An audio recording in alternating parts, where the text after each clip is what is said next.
tortures me.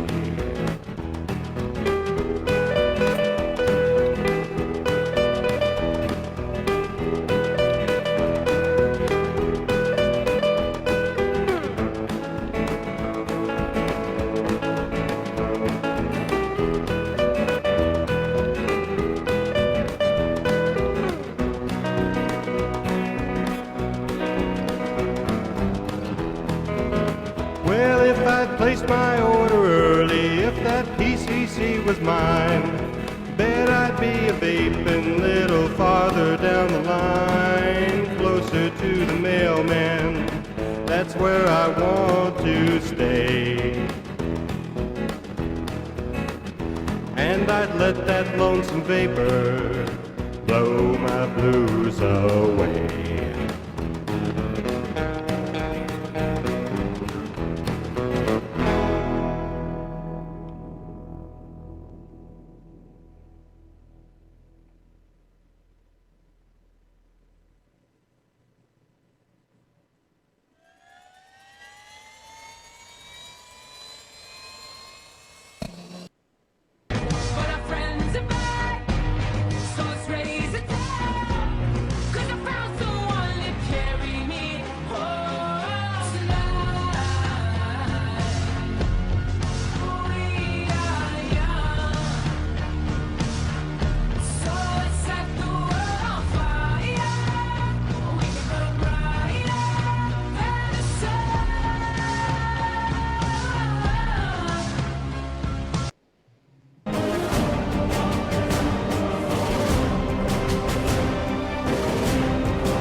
Okay, welcome everybody to eCigTV Wednesday night. Tonight we're going to talk about cartomizers. We have here Vapin. Am I saying that right? Vapian. Vapian. The inventor of the, I'll let you say it because I always mess it up. The Cartomizerfillinator. The Cartomizerfillinator. So we were doing, by the way, Cisco's daughter broke her ankle or something. So he's getting her new cast put on and tonight, so we're not going to be seeing him, and maybe we might see him in here a little bit later, but for right now, no. But at any rate, his experience is heavily in atomizers anyway, and I was talking to him earlier today, and we were talking about, you know, who we could get on here on cartomizers. There's a bunch of guys that know a whole lot of stuff about cartomizers, but I think Vapian's the guy that I happen to know for the longest period of time, not the longest period of time using cartomizers, of course, but the guy has extensively used and studied cartomizers all the way back from like the go-go days. You know, when the go-go, that's pretty much when you came on, right? When the go-go's were super popular and They were getting popular, and they were one of the things that people asked about when I came up with that cleaning device. So. Yeah, that's what I remember. So much for memory. But at any rate, that's why I have Vapian on here, because he's my expert. He's my resident expert. But I guarantee my advice will be worth every penny you paid for it. Perfect. All right. So at any rate, I have some pictures up here that I'm gonna, some inside pictures, and what I'm gonna start to do is, and you can chime in anytime, Vapin. I'm gonna try and show you some close-up shots of cartomizers and try to explain a little bit how they work. This is a dual coil vertical coil cartomizer.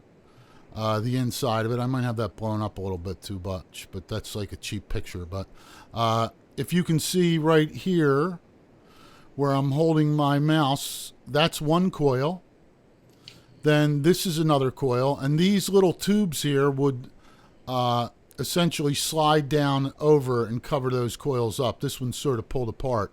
So this would all be in line, and then it would be wrapped totally around with mesh, one type or another. Some companies, I think most of them now are using the fireproof silica, but a lot of them used for a long time cotton. So if you got that really hot and it wasn't wet, you would burn a hole through this cotton. And it basically, once you do that, in my experience, is you basically ruin the cartomizer because it changes all the airflow. The air should come up through this bottom hole and or holes on either side of this connector, come up through the bottom and distribute the air evenly over those coils. So if that happens, or it doesn't happen, it will increase or decrease the performance of your cartomizer. So and I was talking to Vapian earlier about this. There's probably a little bit better of a picture there. Explanation. There's so many atomizers or cartomizers out there these days that for us to really spend a whole lot of time on any of them or all of them, it would be impossible in a 1 hour or less show. So we're going to try to cover as many as we can, but that's another shot of that. I'll let you stare at Vapian some because he's so handsome. Here's a shot of a horizontal coil cartomizer. So for those people who don't know what that is, or the difference, of vertical coil cartomizer is exactly what it is. If you can, exactly what it's called. That's the cartomizer coil is actually built just like an atomizer.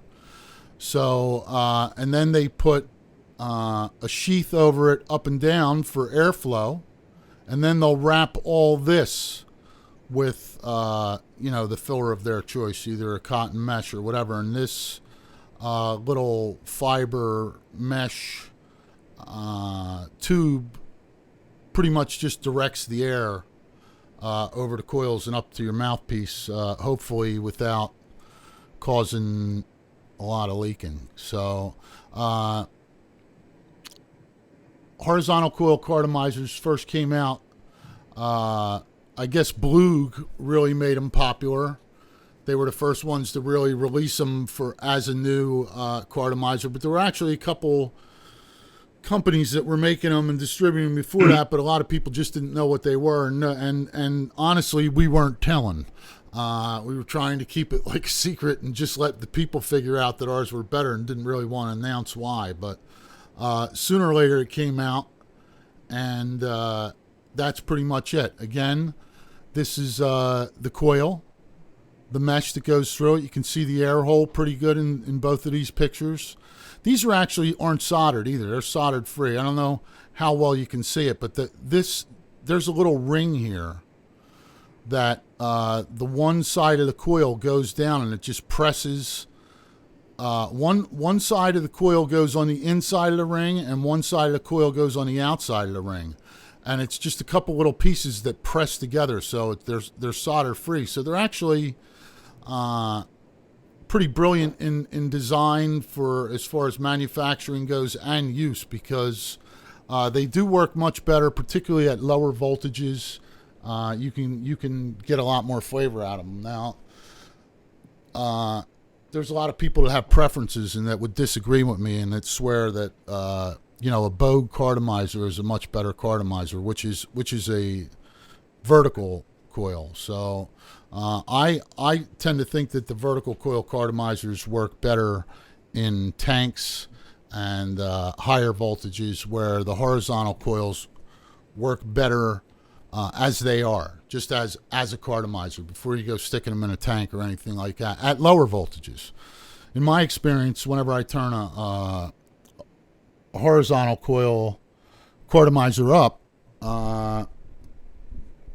they get a little hot. So, and they get like a burnt taste. How about you, Vapian?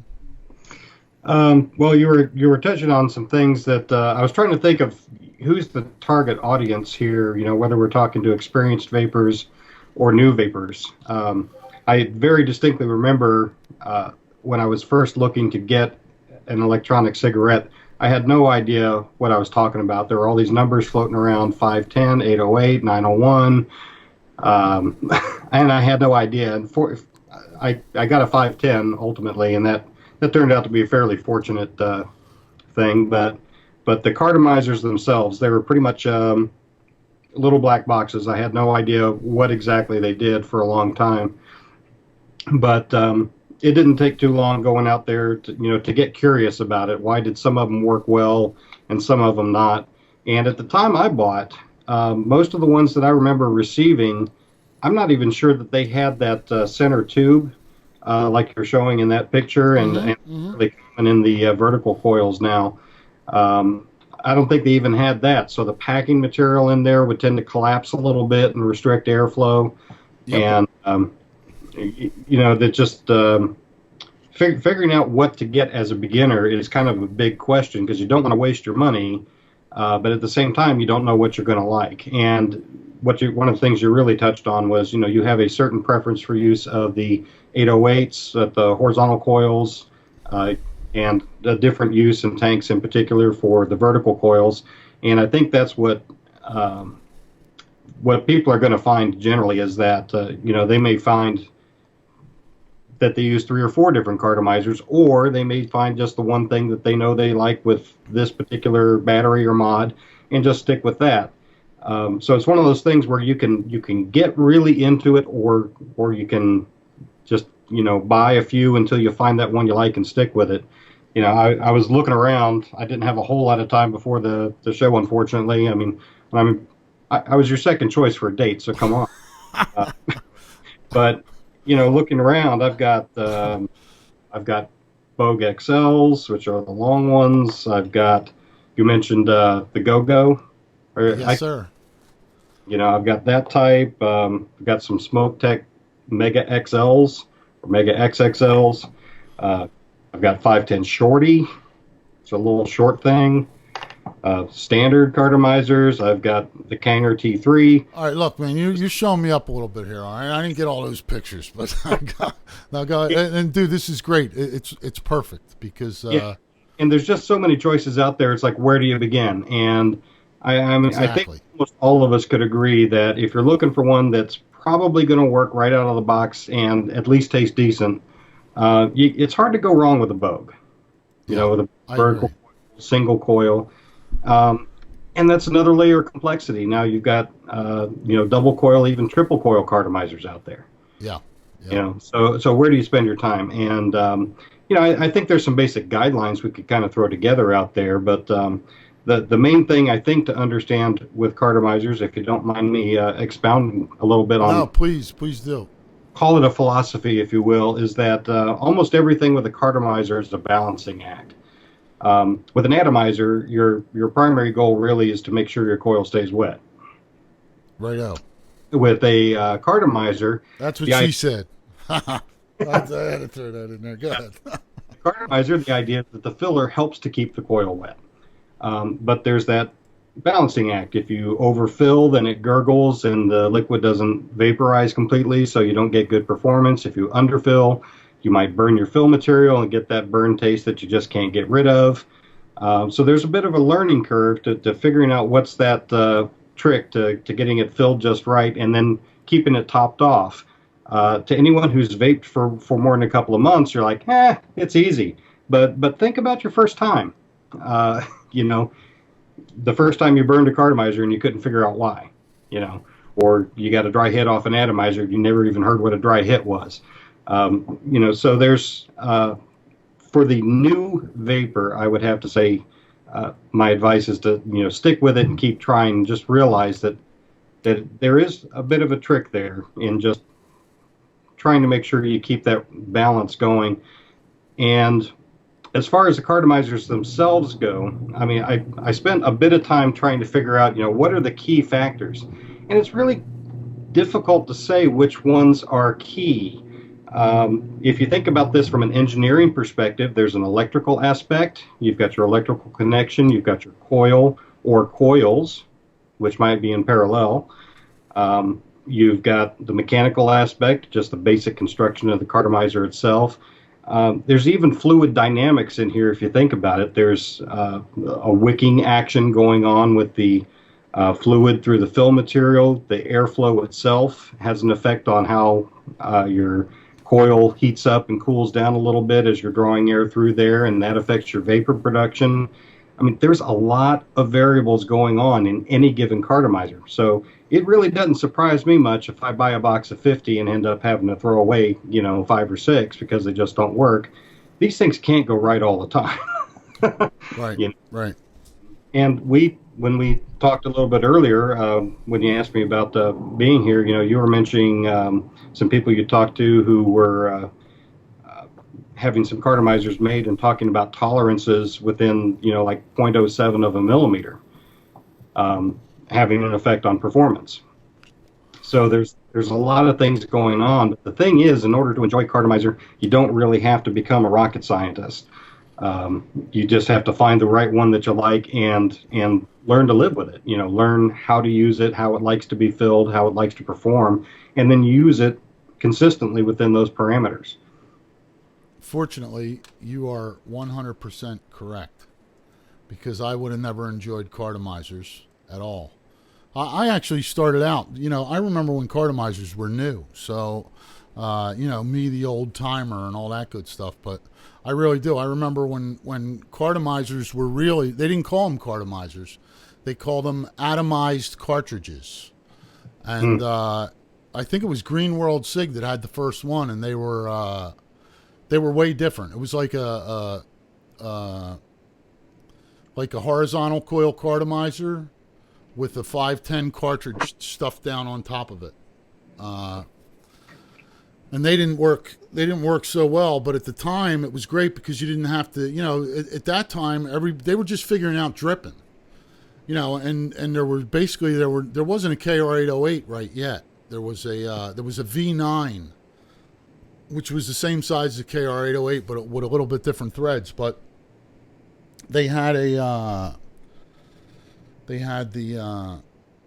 that Green Sig one that didn't work so well, and they had them on they were dripping on 901 batteries basically, and there was 510 and 901 automatics.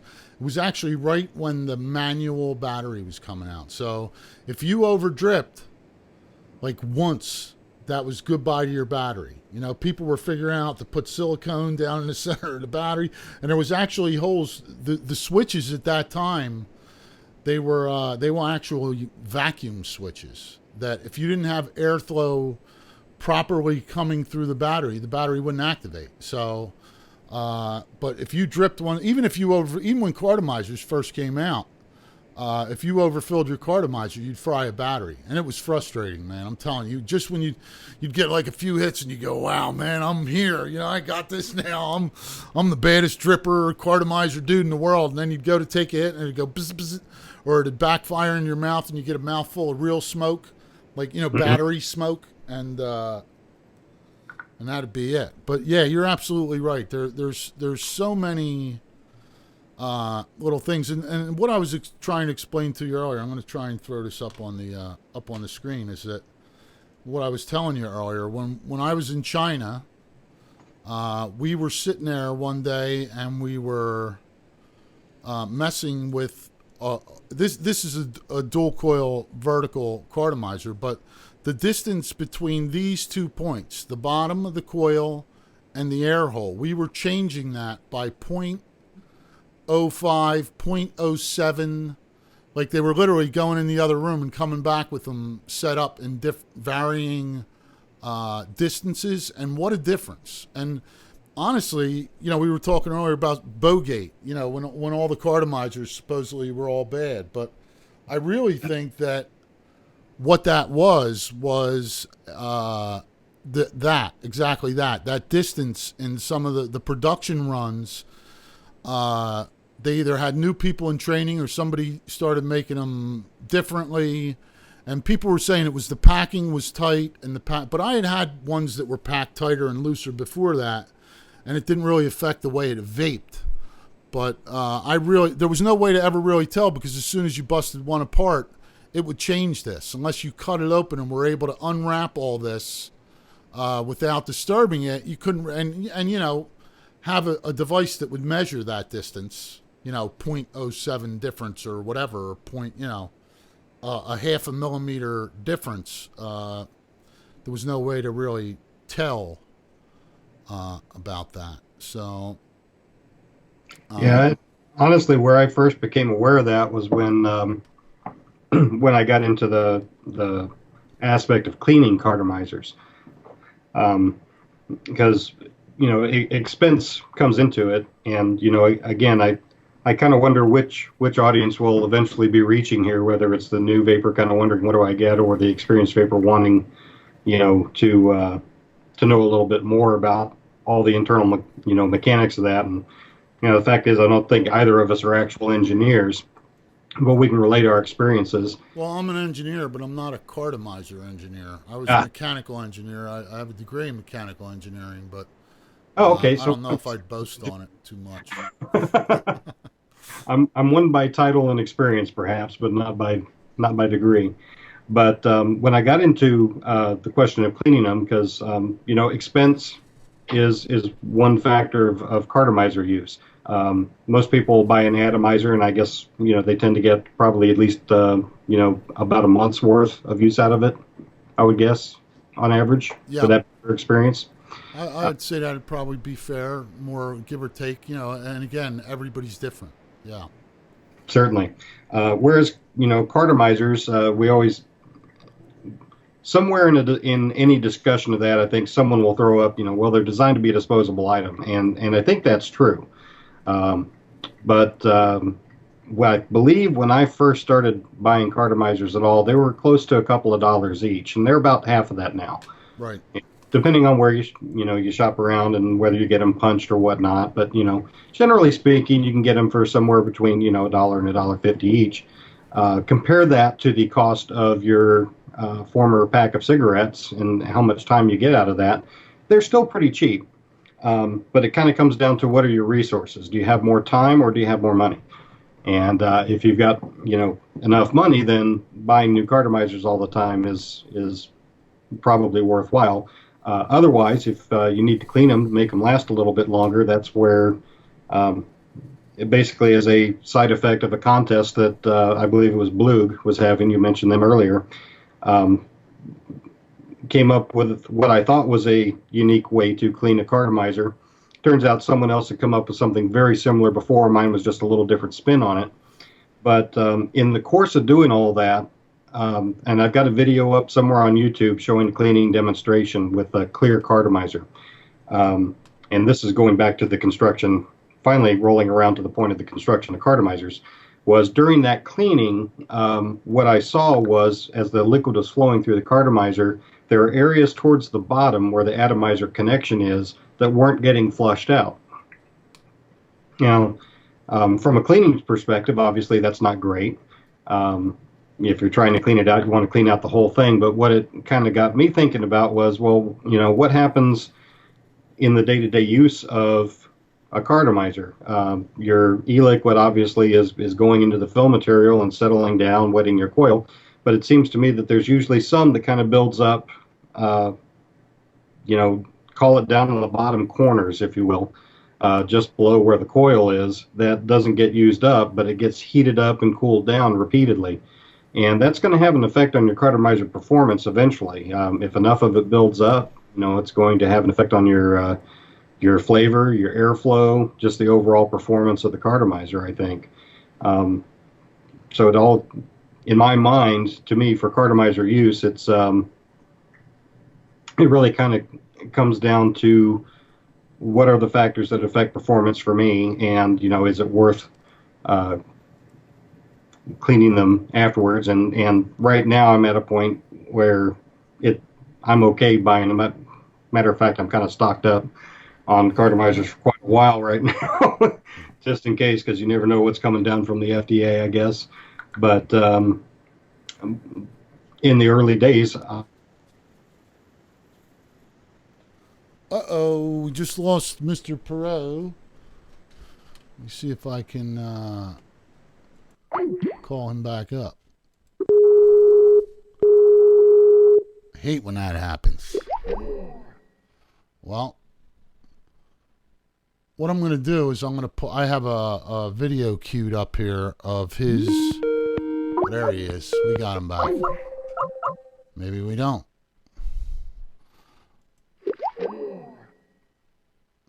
So, at any rate, I'm going to queue up a video of his that I have queued up, and I'm going to start playing the sound on it because I've had it turned down.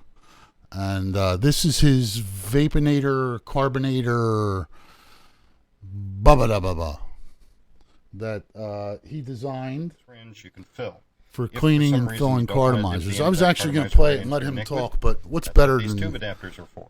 having his video? 9mm one for a 510 or 808. Yeah, Stick see it if I on can the get other him end, and back it on gives you here, about too. 2.5 or 3 inches of reach that you can use to get into a bottle or vial Lost you. of liquid. Yeah, Same principles there's some apply sort for of problem connecting with to my just about recording any other device. type of cartomizer. Okay, I got you back on. This is so an I'm gonna interleave. on. By the way, on the screen I have. I guess you can't see it, but I have your clean. What's the name of that thing again? Cartomizerfillinator. Yeah, I'm playing that video on the other screen. So Yeah, and that actually kind of demonstrates right there what I was talking about with Perfect. the some of the material at the bottom, not being flushed out completely, I believe.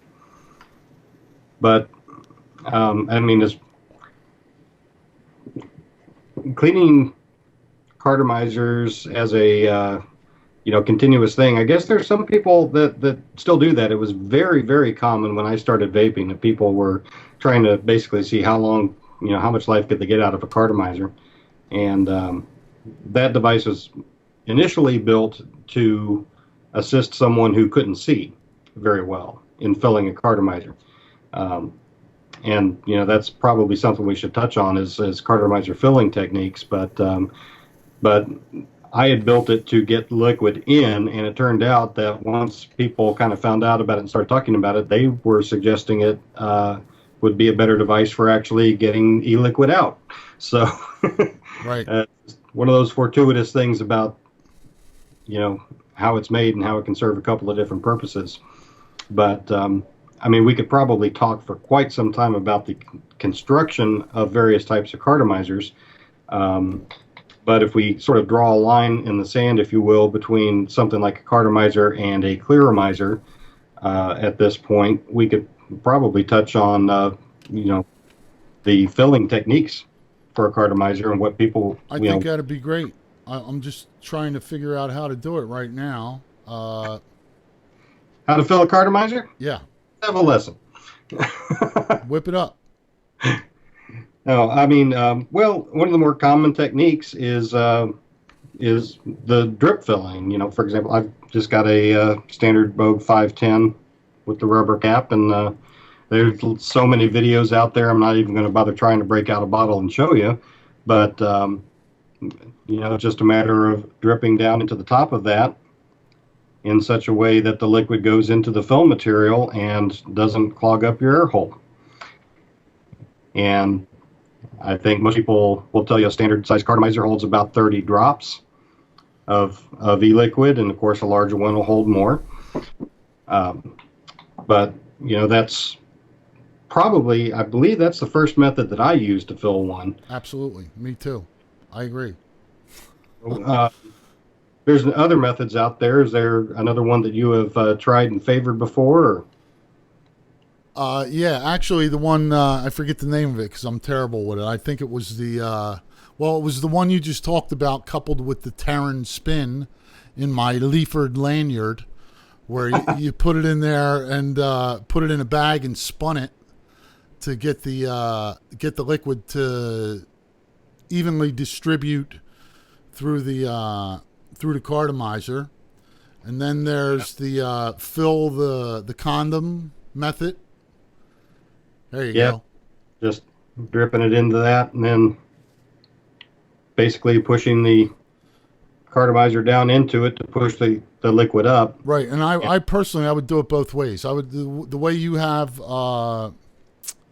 that cap off, and Yes. let Then me flip see. it around and do it the other way. Yep, and do it from the bottom and the top, and then I would always like blow them out real good too, because they'll if you don't, you'll get all that liquid that seeps out, or let them sit for 15 minutes, like vertical or horizontal on a napkin, and it would usually let the excess run out of there or whatever. But Yeah, and that's part of that balancing act of, you want to make sure everything's saturated in there, but you don't want it too saturated, or you get that, a spit of hot juice in your mouth or something like that, and or you just don't get enough vapor out of it. And that would certainly be one advice or one bit of advice that I would give to any new vapor right now is keep plenty of paper towels on hand. yeah, I prefer tissues. I actually I'll use paper towels and then use tissues for the connector because they're more absorbent, and they seem to get like in between where a napkin's really absorbent for wiping down your lap and table and all the other things that you may or may not spill stuff on. But I always tell people, and I somewhere right in reach of me, I got a couple boxes of tissues. I think my wife threw a box at me. Yeah, here they are, right there. But for the ends of the connectors, just and I always take a tissue and put it in the connectors of my devices, just because it seems like it's a little more absorbent. But I went off on a tangent on the tissue thing there, didn't I? Yeah. I'm sorry. Yeah, the main thing is just to have something because you're going to spill, you're going to overfill a cartomizer, you're going to need to blow it out or something. So just having plenty of those around, I think, is always a good idea. But there was that, and then of course there's the Cartomizerfillinator, and I happened to find a model of it, and there's a couple of variations of this out there. I've only seen one that I really wouldn't recommend. They all do the job in just a little different ways, but the basic idea is you've got some sort of tube you stick your cartomizer in, and then use the syringe to treat it like a reverse injector. You suck the fluid Whoa, through the. look at that thing there, huh? Woohoo! Oh yeah, big syringe obviously better for cleaning. A small syringe works fine for filling, but that's certainly You a wouldn't method. happen to have the sizes of that connection you have there off the top of your head, would you? Or close? There's one of the videos I got for the Cartomizerfillinator that tells you pretty much everything you need, lists the part numbers and where I got everything, the tubing sizes, the types of lure connectors, all that information is in that video. So I'll have to send you which video it is exactly, so maybe you can add that to notes for this Actually, I think this my video wife. later. Yeah, I will. I definitely will. But I think And my there's wife there's said she also a posted thread it on in the chat. ECF. I think my wife posted the link in the chat to that video. Which one is it? It's the Cartomizercleaninator. Yes. Yeah, that's it. So yeah, post that again in the chat for us, hon. Thank you. So cool, perfect. Yeah, so that's got all of that. But another method I've been using lately is just use a syringe with either a small diameter blunt needle or even a pointed needle. Now, a lot of people, when I read about using syringes, they're freaked out by the idea of a syringe, much less a sharp needle. And but honestly, what I found is if I know that this cartomizer takes 1 mil of liquid, then I just fill the syringe and dump about half of it up one side while pulling the syringe out, flip it over to the other side, fill it and draw the needle out, and it's filled. It's saturated all the way through in seconds. I mean, it's fast. It's clean. I don't get anything on my hands. There's very rarely anything to clean up. So I'd really encourage anyone who wants a faster way of filling cartomizers to give that a try, and just, if you can, get over that squeamishness with the needles, and and give it a try, because it really does fill them up pretty quickly. Yeah, I agree. Honestly, either a syringe, or even when I fill it with a bottle, I do a When I fill it with a bottle, I do a toothpick down the side normally, to let it get all the way down there. And the other thing is, I always let them sit. And it's another thing. It's funny. I was in China, and I'm not embarrassed to admit, I was there with Steve Mylan from Vapor for Life, and we were working on designing a new, bigger cigar type cartomizer. So, can you hear me now? A cigar type atomizer, and actually, there's one right here. See if I can show the people. But I filled 3 of them, and I was over anxious, and I filled 3 of them, burnt them right up. And I said to the guy, I said, these don't work. He said, what do you mean? It's the same one I showed you yesterday. It was the top engineer of a factory. So I said, they don't work right. So he took it back to the office and came back out with it. He said, and he had a new one. He replaced the one, and he had another, the one that I burnt, and he showed me the filler, and it burned a hole because I didn't wait for that liquid to get all the way saturated into the filler. It burned a hole right through the side of the filler, and it still sort of worked, but it didn't work as good as the other ones that we had been trying the day before. So he told me you really have to wait, to after you fill it. So another thing, I know I went off on another tangent there, but you really have to wait. You really have to make sure. You can't fill a cartomizer in 3 minutes. I mean, you can. You get lucky most of the time, but if you find that you're filling it real quickly and it doesn't work properly after that, you probably burnt through the center wicking, which the center wicking will not burn. You can put a lighter on it. It won't burn. It'll get red cherry hot enough to burn the outside wrapping. And once you punch a hole through that, your airflow is all different than it should be. So you sort of got airflow coming in 4 different directions. So yeah, and once you burn one, you might as well just throw it away. yeah, that's another thing I learned. It's just, there's just no coming back from that. So, all right, so we're going to continue talking here. I have queued up here, and it's a little bit long, so you can sort of watch it. Hopefully, as we continue to talk about different stuff that we're talking about. It's the Cartomizer tank from VPX. It's Kouskai. A lot of people know him on ECF, but it's one of the first good Cartomizer tanks that were made in the USA. Not to say that the other ones weren't good, but it was the first one that I used that, or the best one of the first ones I used, I guess would be a better thing. But he's doing like a little video on how to properly fill those. So I want to see if I can get all 4 of these up. I don't know if I can.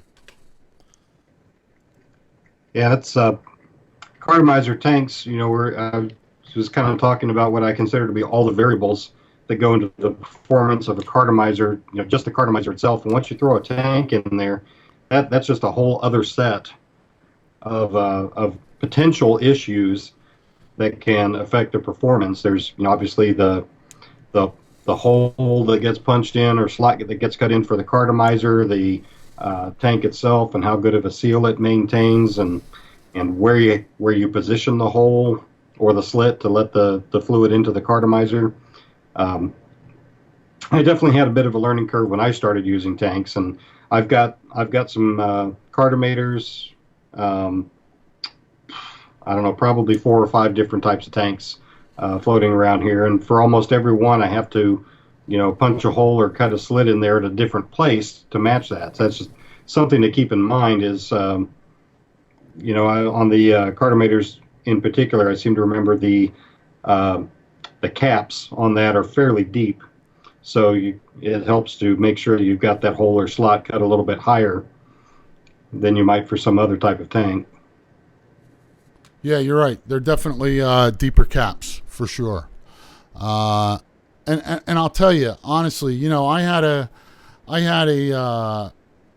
handshake deal with Tom from Kuskai for a long time that he was making tanks, and I'll tell you, I looked at his tanks very, very closely, and they looked just like the other one, but the precision that he made them in, honestly, was just above the rest of the ones that I had tried. And I couldn't listen. If you looked at them, you could measure them, look at the tubes, look at the tanks. There was slight variances in the thickness of the tubes and the O-rings and all that, but I mean really slight. Like for all intents and purposes, you would say this is exactly the same, and they weren't the same. They just worked better. And I remember calling them up and saying, listen, I don't know what kind of voodoo magic you're using on these tanks, but they just really seem to work better. And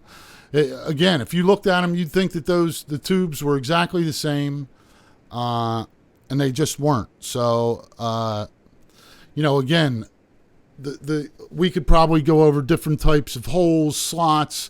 You know, I was watching one of your videos earlier today where you have like a pretty pronounced slot in yours. I know that for me personally, when I use them, when I use them with longer tanks, I would poke two holes, one towards the top, one towards the bottom.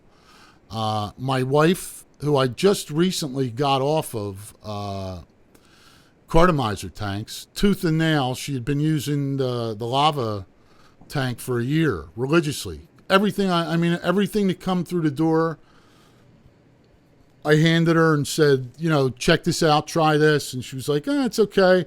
Sometimes she'd say, yeah, that's good. And she'd use it for a while, and I'd come back in the house and it'd be on the cutting board, and I'd say, what happened? She'd say, you know, they suck. But she's now using one of the bottom coil tanks, the vape only, which I have. I just haven't been able to get a good source for the coils yet. You know, a good variety of the coils, so I don't really want to put them up. But which you know is my planned next topic would be the new what's the one the T3. Now I know the T3 is probably the first one, right? It's the first Clearomizer I ever tried that I was really happy with. And right, is that the EVOD or the? No, this is the T3. It's the one that came out with the stainless steel cover. Okay, yeah, I think I have a picture of that up, but it's not the stainless steel. So yeah, how do you like those? I like these a lot. Not that I've never had any problems with them. I've got one that just yesterday started to gurgle on me a little bit, but I mean, I've had them and I've used them for 3 weeks before, with no cleaning, no maintenance, just pop them open and fill them up when I need to. So I've been pretty happy with these, and actually there was a version of this with a 808 connector that I used to get a guy at work recently. He was interested in cutting back on smoking. He hasn't committed to quitting yet, but he has started vaping, and he does that mostly around the house now and apparently on the weekends. So work is stressful enough to where he still hasn't completely given up cigarettes, but he's on the path. And you know, it's thanks in part, you know, to devices like this. And I kind of mentioned to you earlier when Clearomizers first came out. This was during a period where I wasn't real active, you know, making videos or doing reviews or anything like that at the time. But I was kind of wary of them for just because they were new, you know, they were unfamiliar. And not too long after that, there was one company in particular came out with just bunches and bunches of them and were just hyping them like they were the best thing ever. And I sort of fell into the hype, and I bought a whole bunch of them. And most of the early ones, honestly, to me, were just crap. Um, I couldn't. I can't disagree with you. They cracked and, They burn out on me. problems, yeah. I get a burnt taste out of them. But I have to say, the new generation, if they're anything at all like these Kanger T3s, then they're probably worth your time. Yeah, well, and honestly, I'll tell you, though, I don't know if it's the one you have in your hand, but I had the very first T3s before they were released, and this was probably a year ago in China. I want to say, what is it? It's the third month. Yeah, April of last year in China. And I had the T3, and there was but when he first came out, they were Kanger. And when he first came out with them, they were proprietary. He didn't have them in 510. He didn't have them in 808. They only fit on a T3 battery. So, and I think it was like the TM or something. And then there was the Square, which was the same thing, but it was the coil was higher up on the Square. And that was called, I gave one of them away on one of the shows, but I can't remember the name of it, but it's irrelevant. But that particular one, it was running hot. It had a bunch of problems. So I sort of, I don't want to say I missed the boat, but I sort of missed the boat on the T3 because when I saw them come out, I said, you know what, I'm not getting them because they don't work. They were bad and they were cracking.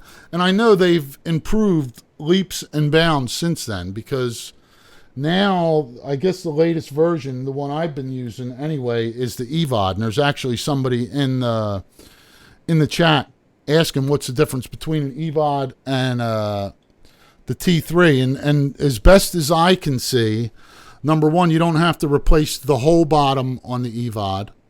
There's some differences in style, and I think they're probably a little bit shorter and a little bit smaller because they have a plastic tube inside of a metal sheath. So that takes away from some of your liquid capacity. And instead of, like the one that's pictured on the screen here, instead of pulling that whole bottom off and replacing the whole bottom, you can actually pop that little, this little thing pops out of there and you can change that. So other than that, they're very similar. The drip tip you cannot change on the EVOD. Can you change it on the T3 at all?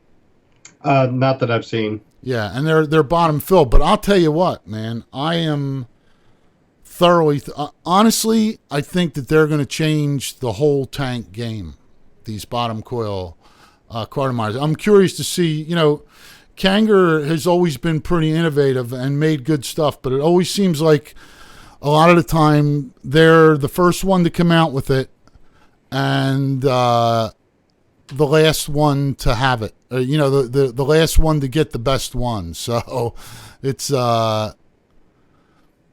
know, I'm not saying that I'm not saying anything, but I'm curious to see what, I'm sure there's going to be one coming out that has, for instance, replaceable drip tip.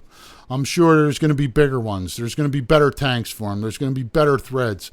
I had one issue with one of the EVODs where the coil shorted out, and I had to change the coil out. And I think I did it when I changed batteries. I went from I was using it in the house, and I was using it on a regular 510 battery because I wanted to see what the performance would be on just a regular 5-click Ego battery, rather. And then I changed it over a 1300 mAh twist battery. And I don't know whether I filled it and changed it. Now, I don't know whether I hit the little, but when I pulled the other coil out, it had like a little wire sticking out of the thing. So those are the same. I think those are the same as the horizontal coil. They're solder free. They're pressed together. If you pull all that apart, you could probably pull that coil out of there and build another one and stick it back in there by changing all the little rubber pieces in there and that. But at any rate, and these vape onlys, the same thing. I'm telling you, the flavor compared to the ones that I got in China, it's a whole different ballgame, completely different. I haven't had a single leak. I did find that if you're using really thick liquid, it helps to remove some of the wicking. Like, the first one I used, which is right here, it's pink. I pulled too much of the fiber out of there. So I don't know if I should probably should add a better illustration here, but Well, right here there's fiber. If you can see that on the screen, let me see if I can go full screen with this and increase yeah, it. But you touch on something which is it's something I've been thinking about quite a bit lately. I noticed in the chat stream that someone was talking about how the T3s aren't really good out of the box until you rebuild them. Then they're great. And then there was the mention of pulling some wicking out to work with thicker fluids. And those are excellent points. But one of the things that I'm personally kind of interested in is how these devices, how can I use these if I'm talking to someone, and trying to convince them to quit smoking and take up vaping instead to help with that, is what can the new guy use right out of the box that's going to give him, decent performance without having to mess with it a whole lot. I definitely don't want to dig at all on the advanced vapor who has the time and likes to spend time, taking these apart and putting them back together again, and using different types of Canthol or whatever else to rebuild them. And I think the idea of a T3 with a stainless steel mesh is excellent, but for either the experienced vapor who just doesn't have the time, or for the new guy, we really need more innovative products like this that do work well right out of the box. So you can take your take a spare Ego battery and screw one of these things on there and fill it with something you think they're going to like, and just give it to them. yeah, I agree with you 1,000%. And listen, I hate carrying products that have to be, excuse me, modded right out of the box. It's terrible. But like I said, I really love these things. You know what I mean? But I agree. Now, I do have several of the EVODs that I used that were, you could use them right out of the box. And I guess if you were using 100% PG, you probably could have used the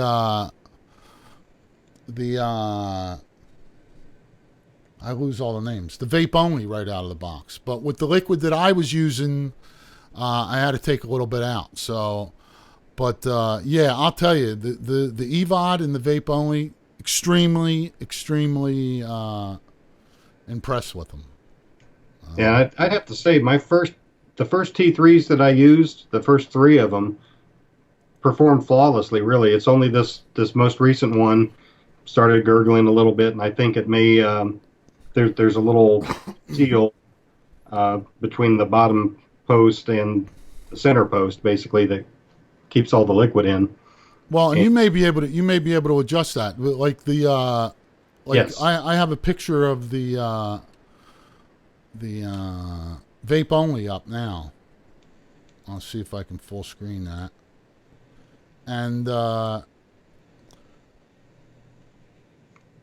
give a better illustration or explanation, these little threads right here are what I remove, but this piece will come out. Not easily, but it will come out. Now, I don't know if it's the same on the T3. I would have to suspect if it's not the same, it's very similar. The difference, being that your T3, this piece and this piece are all one, right? Pretty much, and it's smaller too, but this little underneath of this ring, this center pin has tabs on it, on this particular one, that you can pop that out of there and take these springs out. I saw one reviewer that was saying that you could pull it right out of there, but I tried pulling mine out and it didn't come out easy, and it looked like it had those little, for lack of a better word, just little tabs that they sort of bent out through the hole. So Okay.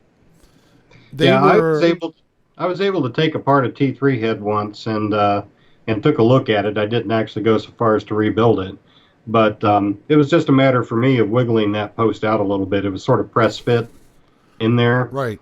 And so that silicone ring that you were pointing at just lifted right off, and then the center post came out. And I'm sure there are tutorial videos out there already, and probably more coming as people come up with interesting ways to rebuild them. And I believe you mentioned, and someone else on the chat stream there mentioned not being able to use your own drip tip on something like the T3, whereas the model that you're showing there appears to take a standard 510. So I'm pretty sure that what we're seeing now, I wouldn't necessarily call this the golden age yet, but we're definitely getting to the point where cartomizers are becoming more versatile, I think more reliable right out of the box, yet at the same time, just as moddable, if not more moddable than some of what we had, even just a year ago, to make these things perform the way you want them to. Yeah, I agree. I agree 1,000%. And again, like sort of back to what you were saying is that it'd be great if everything just worked out of the box. And I think honestly, in the next 3-4 months we'll have that. And what we may see is sort of like Cisco is sort of mutated towards doing custom atomizers, like his 357 atomizers. You can buy them in for 80%, 20%, VG combinations to match your liquid, because I think that's really the stumbling block when you're talking about tanks and wicking properties. One of the main things is the liquid, and it's hard to make one device that's going to work with all the liquids. When we were working on bottom feeders a while back, automated bottom feeders, we basically threw our hands up in the air and gave up. And we spent a lot of money looking at those options. And if you look at the guy that did the guy Mike from Digisigs, the West Coast or whatever, him and the other guy, I think his name was Mario. They came out with the one mod that was the auto feeder. It was called the EQ or something like that. Yes, I remember that. It was a total disaster, and that's why, because you just can't get one automated feeder or one bottle, needle, whatever system that's going to work well with all liquids. And if you tell people, look, use your 80-20 liquid with this, well, it's 80 PG and 20 VG, and they use a little PGA and a little bit of water, and it's different. So there's no set path to coming up with one pump that I know of. And I'm telling you, we juggled it for quite some time. There's no true path to coming up with something that's really going to work with everything. So I think that'll be I think that's where the industry will end up, selling stuff based on that, on what type of liquids you prefer. And even with these bottom coils, I mean, I'm sure you're going to find there's going to be people that are going to try the EVOD or the vape only or a certain cartomizer. They're going to say, wow, them things suck. And they're going to go put it on the internet and 2,000 people are going to think they suck. And then you'll have somebody else say, oh, no, these are great. They work right out of the box for me, perfect just the way they are and everything else. And if you really did the investigation, you'd find out that, one of them is using 100% PG and one of them is using 50-50, but. Yeah, and, there are other complicating factors like, the natural extracted tobaccos. The nets, they definitely have an effect on cartomizer performance and clearomizer performance. And I don't think I've gotten one of those to actually work real well in a clearomizer yet, but I haven't given up on it.